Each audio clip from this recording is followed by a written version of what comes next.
What's up, people? I'm Shaggy, the Opinionated Hippie. Today I wanted to talk about the newest Grateful Dead release, or part of the newest Grateful Dead release. The Dead recently re-released From the Mars Hotel, their 1974 studio album, the 50th anniversary being 2024. And as part of the 3-disc set release, there was a show included, a May 1974 show. The album came out, I think, at the end of May, or I think the end of May of 74. So this is a show that's pretty close. I think this was like 2 weeks maybe before the release, 15 days, I think, before the release of the album. We get what I'm assuming is a complete show. Sounds like a complete show. There was a tape circulating prior to this, or at least back in the day when I was in collecting Dead tapes, of just the second set of this. Not even sure it was the entire second set, but I'm pretty sure this is the entire show on 2 CDs. So you get a remaster version of From the Mars Hotel, which I've talked about elsewhere on my channel. And then you get this bonus concert. And it's the concert I want to talk about. It's from Reno, Nevada, McKay Stadium. And it's a pretty, I'm not even sure it's a typical 74 show. It's maybe a little, I'm not going to say lacking in energy, maybe lacking in energy, but there's something weird about the first set. The first set is pretty tight, pretty focused. The band sounds pretty good. Long set list, so that we get 14 songs in the first set, but nothing ever really takes off. And there's particularly one moment in the first set, a China Cat Sunflower, and this is a 74 China Cat Sunflower, so you get that Feeling Groovy jam, in which the first chance this band really has to fly and soar and do magical things with their sort of improv skills, it never really catches a groove or goes anywhere. It's just kind of they're doing a great job playing these songs. Everything sounds tight, maybe some vocal flubs, more from Bobby than from Jerry in this show, which is usually not the case. But when they get to that part where they just have that freedom to soar, it kind of doesn't really happen. Later, again, in the first set, there's a Greatest Story Ever Told. That usually has a pretty good jam at the end of it. Things start to heat up a little bit at this end jam, but again, it doesn't really coalesce and go to the next level. So it's a little bit oh, okay. Though the Greatest Story is kind of the from the opening sort of salvo into the vocal drop. It's kind of a rough start. But it kind of finds itself. But again, that jam never really goes to the next level. So the first set is just pretty much a solid first set. I can't say there's anything really special about it. We get a typical Sugar Rita open, Mexicali Blues, a Tennessee Jed. Jerry is really playing those slow, funky, just really making sure those notes are nice and clear and stand out when he does his fills and his guitar solo. The Tennessee Jed, as always, is nice. The Jack Straw, there are moments, apparently it was a really windy day here, and I don't think this has anything to do with it, but there are moments when Jerry almost seems to get lost in the mix, and you're just what's happening with the band? Or there are solo spots, I think later on there's another song where somebody has a solo, and you're just kind of well, wait, what's happening here? Because they kind of get lost in the mix.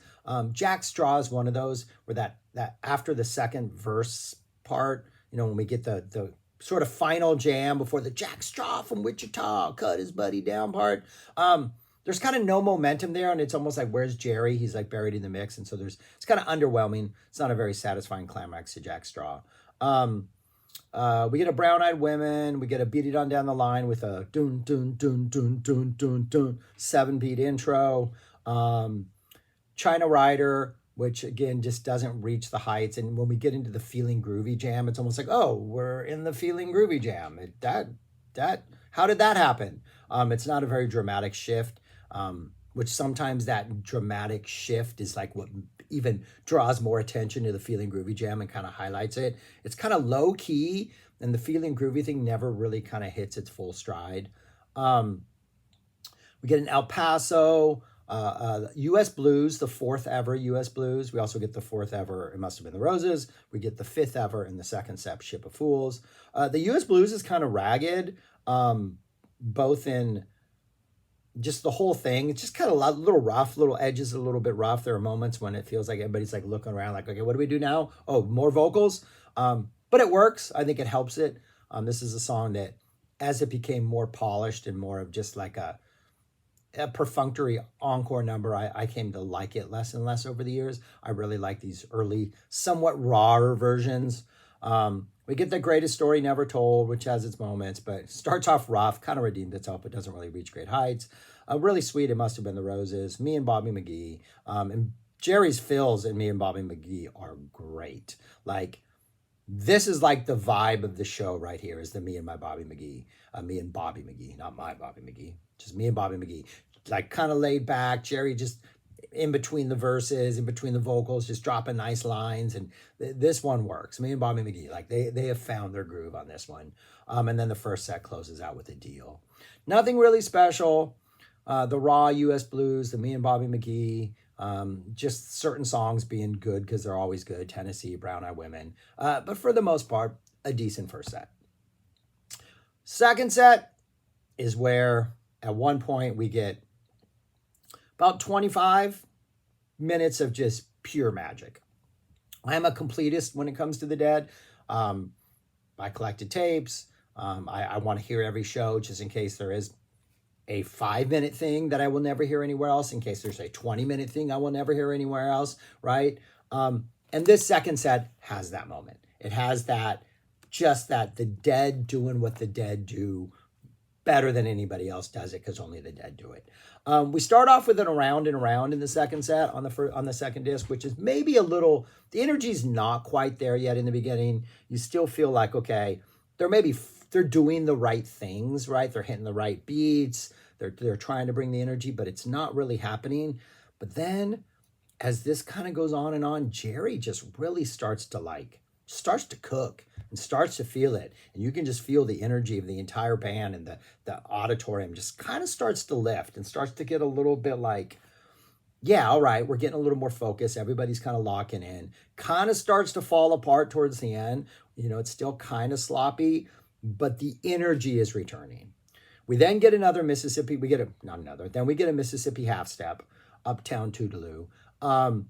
Kind of starts off a little like, okay, the energy's not there, but as every verse comes on and Jerry's feeling it, the energy of this picks up. We get a really nice closing solo at the end. Like, the band is starting to gel, and you can feel like, okay, things are starting to click. We then get a truckin', really solid truckin'. Soon as we hit that vocal thing, as soon as the vocals end and we hit the jam at the end, like, they're going into the jam. It is some solid jamming coming straight out of the vocals. But almost immediately, Jerry starts going into that rising sort of build, you know, in which we kind of go over and over, and the band kind of volcano peaks into that, the truckin' volcano peak in the post-jam part. But it comes early, but it's incredibly well executed. Right when they do the drop, Keith even has a really nice piano run in there to like emphasize that change. Once they do the drop, the energy maintains itself, and it keeps going after that as they kind of go off into like, okay, where are we going with this post-truckin' energy? And almost immediately, well, maybe after about a minute and a half after that, we slide into this really, really nice bluesy jam that is definitely like flirting with Nobody's Fault But Mine energy. Never really gets as like dark and kind of moody as a Nobody's Fault But Mine, but that energy is there, and they're flirting with this, and we're in a definitely like bluesy area in here. Keith still sounds absolutely amazing after that piano run. He's still kind of driving the show here. And that whole thing, the truck-in, the quick escalating jam after the vocals, the Nobody's Fault But Mine, that whole thing takes about 10 minutes before we enter what is labeled as a 21-minute, 22-minute, the other one. For the first about 6.5, 7 minutes of this other one, we're in like a completely sort of liminal space here, where we're going into the other one. Like almost early in this jam, Jerry does this like dun dun da da da da da da, like doesn't really commit to the other one riff, but he teases it, and then goes off, and the whole energy of the jam kind of goes to like other one energy. But we never really commit to it for like 6.5, almost 7 minutes before the first verse drops. And we are all over the place. Like things fall apart. Phil comes in with some energy and like redirects us. Jerry's doing some great like out there space psych jamming. You know, Billy's busy this whole time. So we're not in like full complete space. That we're definitely in that like, this isn't the other one, but we're definitely going to the other one, but it's also not trucking. It is just this awesome 6.5 minutes of just amazing exploration before we finally get like the first verse about, I think it's like over 7 minutes into this jam. Then we get like a totally awesome frantic middle jam immediately after the vocals, but then almost immediately after we're getting it out of our system. This is what we do after the first verse, we jam. Things just, again, kind of fall apart. And we enter like a free kind of spacey thing. Bill is very much there. Kreutzmann is very much there, but we get a very jazzy vibe for a while. There's a lot of cymbal work in here that's really nice. Really nice, almost like jazzy, like fusion playing by Jerry, but it's not like very prominent, but it's right there, sort of just like lurking in this like threatening to go into deep space, but Bill is always kind of there to just make sure we don't like lose our, like get untethered from the spaceship and float off into anywhere. But then we do get some big, deep space. We get some awesome sort of chaotic energy. Jerry threatens to play the tiger, gets a little tiger energy for a very brief while before we go back into some deep space.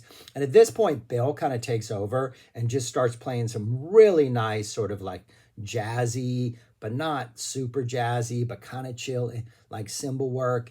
And we get this absolutely gorgeous, probably 5 or 6 minutes of the band just kind of chill, kind of exploring, kind of spacey, kind of jazzy, just in the middle of nowhere. It's just one of those jams like, you're not going to hear this jam in another show. This is something that's particular to this show.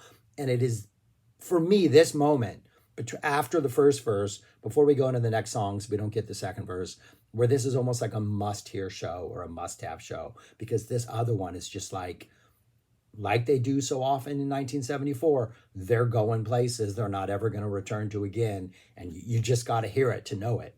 But it's absolutely beautiful. When this kind of runs its course, Bill picks up a little more like actual like playing the toms and picking up that drum energy, getting a little bit more rolling. And then as soon as Bill does that, Jerry just slides into a super sweet Mind Left body jam, and it is just absolutely just psych perfection. Get about 1.5, 2 minutes of Mind Left body. And right when that starts to wind down, before silence can hit or before anything else can happen, Jerry just starts very forcefully playing Row Jimmy.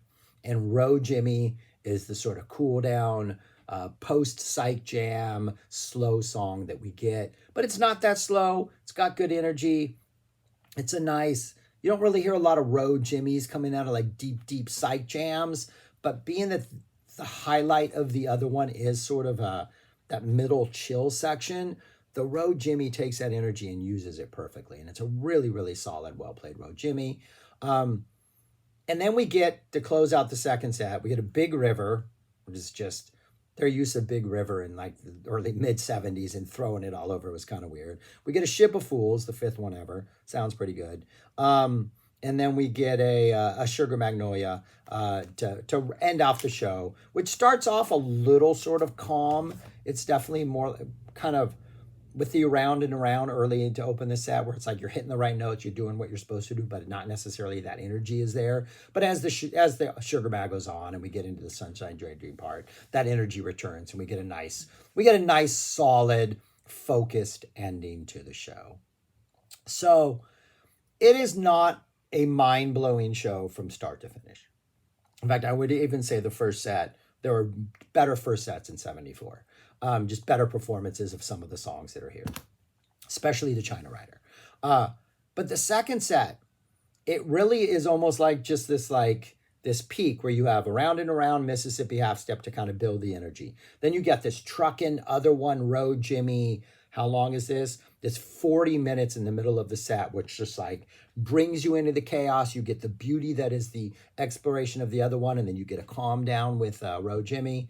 Then you get a Big River and Ship of Fools to help calm you down, and then everybody, you know, leaves it all on the dance floor with a closing Sugar Magnolia. So really, really interesting second set. I think the other one is absolutely fantastic and is one of those like, if you're a Dead fan and you want to know all the different things they've done, I think the other one is definitely worth checking out. It's one of those things the Truck and Other One combination, something I think is worth revisiting often. And so it's an interesting release. I think the beautiful thing about the Dead is they release so many things. And they're always including live shows, that when they do like a 50th anniversary release, even though this might not be the greatest 74 show ever, it was performed a couple weeks before the album came out. So it makes perfect sense to pair them together. And it's a great listen. And maybe it's one of those shows for somebody who's not necessarily into live Dead, which doesn't make any sense if you're into the Dead, but might buy the 50th anniversary because they love the studio album. And this opens the door because the other one is truly fantastic. But yeah, all right, that's all I got for this. Yeah, it's a worthy show, just mainly because of that other one. Not bad, not great, nice solid listen. But yeah, just wanted to share my thoughts on the latest Dead release. Thanks for watching. Let me know your thoughts on this, if you listen to it, if you check it out, all that kind of stuff. Subscribe, like, share, comment, and thanks for watching. Peace. Talk to you later.